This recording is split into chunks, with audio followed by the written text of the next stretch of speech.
Live and on tape from the heart of the Silicon Valley. It's the show that can't believe Adam Silver actually meant that an indefinite suspension for one Draymond Green was only going to be 12 games. I looked up the word indefinite, and Adam, it wasn't 12 games.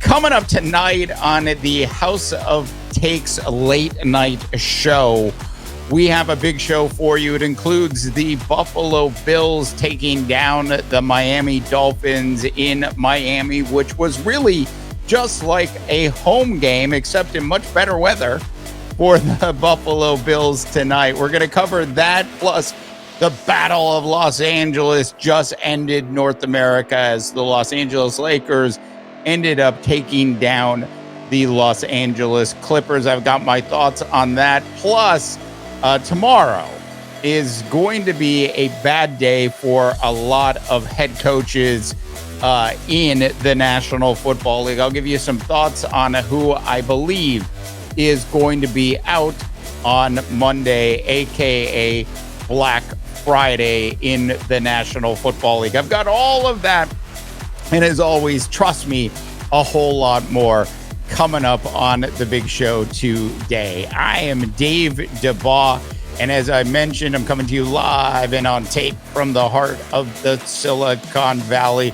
Let's go ahead and dive into our first story of the night. Now, earlier in the week, we put out a podcast on our Gods of Odds show, and we basically talked a lot during that podcast about the roller coaster ride that Josh Allen and the Buffalo Bills have actually been on this year. Now, if you're a Josh Allen fan, you know that much like that movie Parenthood with Steve Martin, where he gets on a roller coaster ride, because parenting is difficult, as we all know. It's like a roller coaster, and that's exactly what Josh Allen is like. Take a look at tonight's game against the Miami Dolphins. There is exact proof of what I mean by Josh Allen being on a roller coaster. At one point tonight, during the game, Josh Allen was a whopping 5 for 10 for 92 yards, and he had 2 picks in the game at that point. If you will, he played a really poor first half. The second half was definitely better, as Josh Allen scored a couple touchdowns and actually helped run the Buffalo Bills into their 4th consecutive AFC East Championship. Congrats goes out to the Buffalo Mafia, who at this point, I'm sure, has completely taken over South Beach in Miami, as well as all of the other locations around the city. A big win for the Buffalo Bills, which means the Buffalo Bills are going to have a home game against one of my all-time favorite head coaches, a coach that, believe it or not, I believe should be up. He won't win it, but he should be up for Coach of the Year. Because when you look at the roster and you look at the problems this particular team's offense had early in the season, and then you look at the moves and the changes that the organization made, which is an organization which is a lot like the Titanic. It sees the iceberg, but it continues to head towards it despite the warnings in front of it. I mean, I have to say, Kenny Pickett, not a really great quarterback, is he? Mason Rudolph was pulled out of what was going to be retirement, where he was going to sell luxury homes someplace in North America. Mike Tomlin has done an absolutely fabulous job with the Pittsburgh Steelers this year, as he has done every year. As we all know, Mike Tomlin has never had a losing season as a head coach in the National Football League. Very impressed. So Mike Tomlin and the Pittsburgh Steelers are going to go into Buffalo next weekend for a wild card game. As for the Miami Dolphins, the Dolphins have the fun of getting to go to Kansas City and play the Kansas City Chiefs. If you will, it's another homecoming opportunity for a very dinged up Tyreek Hill. The Miami Dolphins have a tremendous amount of talent on both sides of their ball. But the problem with the Dolphins at this point is what happens to a lot of National Football League teams heading into the playoffs, and that, quite frankly, is injuries. They have so many injuries. They had 19 players coming into this game that at one point were on the injury list earlier in the week. They certainly didn't leave this game any different, as well as they had a couple other key injuries pop up. Namely, Tyreek Hill towards the end of the game got hurt and dinged up yet again. The Dolphins are a good team. The Dolphins are, or I should say, were an explosive team early in the season. Right now, however, the team that scored over 70 points and breakdanced on a National Football League field in Miami is a vastly different team than the one that's going to be asked to go into Kansas City. As for the Kansas City Chiefs, we know that the Kansas City Chiefs have had a lot of trouble actually providing the kind of protection that Patrick Mahomes really needs to allow wide receivers who don't run really good patterns to actually be in the spots they're supposed to be in. And then the other big enigma there is, can they hold on to the ball? So it is an interesting matchup. Nonetheless, I'm sure the Miami Dolphins would have preferred to stay home for their first playoff game of the season. So congrats goes out to the Buffalo Bills. The roller coaster ride that you and I were on tonight was nothing short of something that you would see and jump on at Six Flags Magic Mountain in Southern California. All right, so moving on, staying in Southern California tonight with the Los Angeles Clippers at the Los Angeles Lakers. Of course, they play in the same arena right now. Later this year, the Los Angeles Clippers will move into their $1 billion new arena, which has the name Intuit on it. That being said, a good game sort of across the board. The Lakers actually had an 8-point lead at one point during the fourth quarter. The Clippers came storming back, as you might suspect. I think, in watching this game tonight, the thing that sort of stood out to me more than anything was the Darvin Ham rotation in the third and fourth quarter of the game.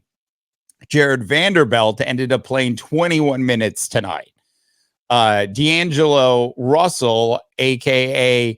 formerly D-Lo, because you can't be D-Lo if you don't score 20 points a game, D-Russ. I'm just saying. 31 minutes tonight. He was big in the fourth quarter. Grand total of 13 points for D-Russ tonight. Of course, LeBron did what LeBron does, 25, and AD does what AD does, 22 and 10. And I should mention that LeBron had 8 rebounds and 7 assists in the game. A well-distributed offense for the Los Angeles Lakers tonight. And as much as I've come down on Darvin Ham for starting Cam Reddish and Taurean Prince at the same time, Cam Reddish delivered 2 big 3-pointers in the fourth quarter tonight. Taurean Prince ended up scoring 13 points in 30 minutes. A vast difference from a game they played earlier in the week when Cam Reddish, in 19 minutes of play, scored 0 points, only to be completely outdone by Taurean Prince, who must have said to Cam Reddish, I can outdo you, Cam. And Taurean Prince played 29 minutes in a game earlier in the week and scored 0 points. So when those two actually score anything, it is a bonus for this Los Angeles Laker team. As for the Clippers, they pretty much played the way the Clippers normally play, which is, Zubac gets 22 points, Paul George, 22 points, James Harden had 9 assists, 4 rebounds, and 15 points in the game.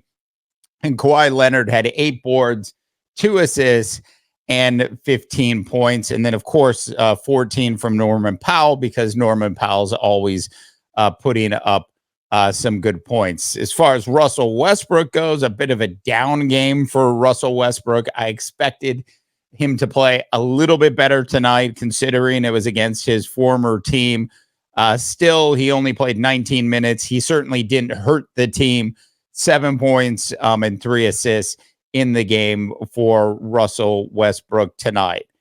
The difference in tonight's game, really, for as far as I'm concerned, though, was Christian Wood.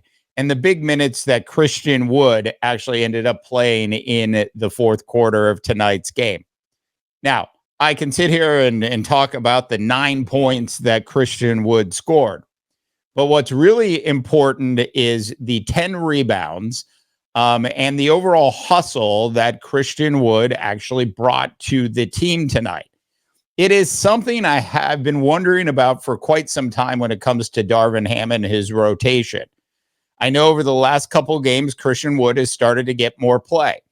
I don't understand why Christian Wood isn't just penciled in for 16 to 20 minutes a night for this Los Angeles Laker team. Not only can Christian Wood still spread the floor out, but as he proved tonight and proved on many other occasions, he can get you a lot of rebounds. Look, Christian Wood's not costing you much from a roster perspective.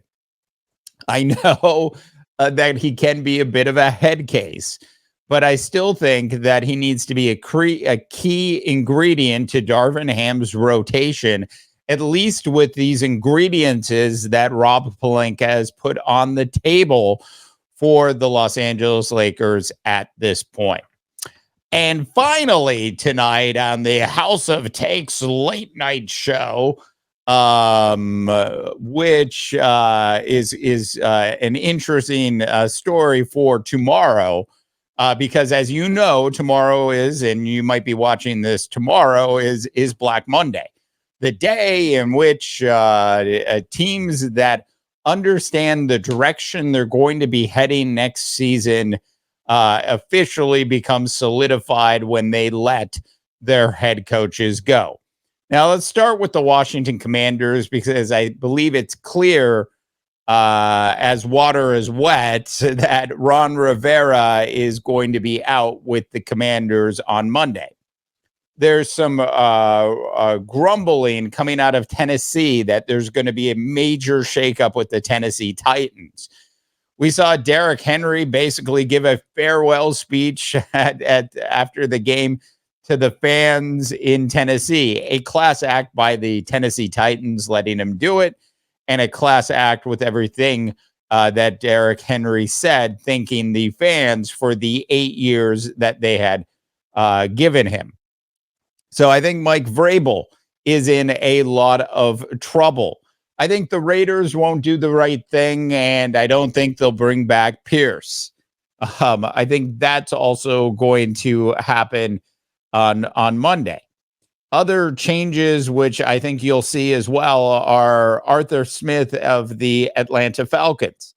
Arthur Smith got really mad at Dennis Allen when Dennis Allen and the New Orleans Saints ran up the score on the Atlanta Falcons at the end of the game. There was a great blurb and there was some swearing during the alleged handshake that took place between Dennis Allen and Arthur Smith. I read something tonight where they said, well, that wasn't going to help Arthur Smith's case. The language that he used, how dare he use that language? My child was watching it on TV. Absolutely ridiculous. I'm tired of all the my child was watching it on TV. You're letting them watch pro football players go at each other and bang each other up on the head, play after play after play. You're letting your kids watch car crashes on television. From that, there's going to be language involved. Let me ask you this question. When was the last time, hopefully you haven't really done this, but you got yourself in a little bit of a fender bender? I bet you didn't use the words, oh, shoot. I'm sure there was some swearing involved. That is the reality that we live in for most people in North America who are basically down to earth and aren't, if you will, what was the term? Goody two shoes. And they're not goody two shoes. So I think Arthur Smith, regardless of his outburst, is going to be let go by the Atlanta Falcons. I think that the Atlanta Falcons didn't want to part ways with Arthur Smith 3 weeks ago. And I think they were trying to figure out how they were going to hold on to him. One of those reasons is I believe they're actually going to make a move for Justin Fields, a well-documented move that a lot of people have been talking about over the last couple months. Quite frankly, I think the Chicago Bears would be crazy if they paid Justin Fields what Justin Fields is going to be looking for as a starting quarterback with Matt Eberflus as their head coach. I think Eberflus looks like he's going to hold on to his job in Chicago, and I think Justin Fields, quite frankly, has one of the best arms in the National Football League. Tends to struggle reading defenses, but a lot of quarterbacks do in the National Football League. And I put a lot of the blame on his lack of success, consistent success, not on Justin Fields, but on the coaching staff. So I would like to see Justin Fields actually end up someplace else in the National Football League.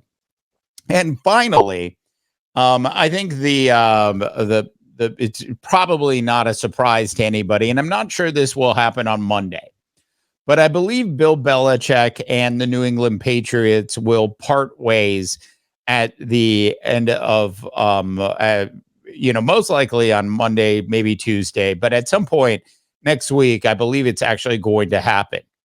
And the real rift really began when Bill Belichick started to really throw his weight around by making Matt Patricia their offensive coordinator last year. It was a complete disaster. And since then, the New England Patriots offense has been a total and utter train wreck.